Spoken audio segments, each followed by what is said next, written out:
As always, don't forget to check the links in the description box below for the best prices on the parts and tools used in today's video. Hey guys, so today we're going to be changing the spark plugs on this 99 Ford Crown Victoria.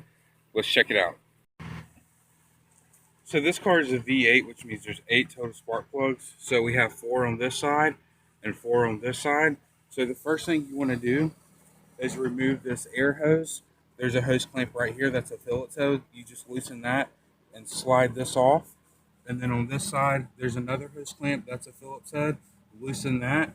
And then these two tubes, one is connected there and one's connected in another hole. You just pop those out. And then you just slide this tube off both sides and move that out of the way. And then right here you can see there's one ignition coil. So 1, 2, 3, and 4. So what you do is these connectors are plugged in, so you just press them and they pull off. And then what you would do is there's a screw that goes in right here, and it's a 7mm, so you just screw that out. And what you do is just wiggle this back and forth and get the boot loose. And be careful, you don't want to break the boot. And then just pull that out, and it comes right out.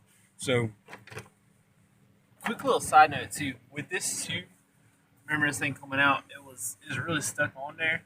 You might want to take a flathead screwdriver, just kind of pry up and around on both sides, and then that'll help it come out. And this also, whenever you're taking tubes off like this, see how it kind of moves. This old rubber can tear really easily, so just be really careful when you're taking that off.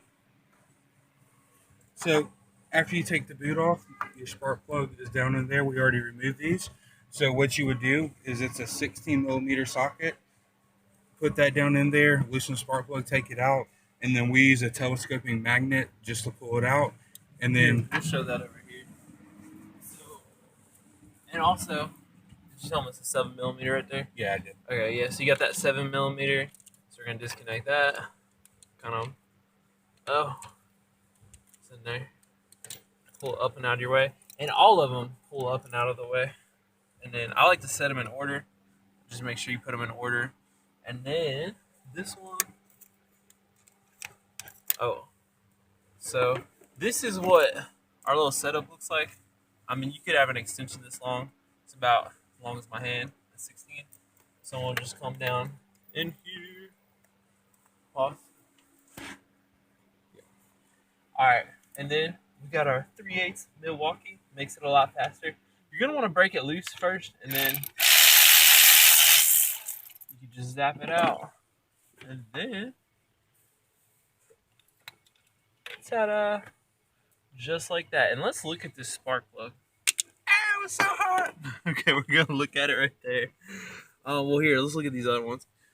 So you can see right here, there's like a brown ring down there, and what that tells you is instead of making an electrical connection all the way down, power comes through all the way, and then it makes a connection right here, which makes a spark, which makes your engine run. What's happening is electricity comes down through here, and it stops right here and cuts a left or right or whatever. And so that brown, that color in there, is just the spark plug arcing to the side of the engine, and that will cause a skip.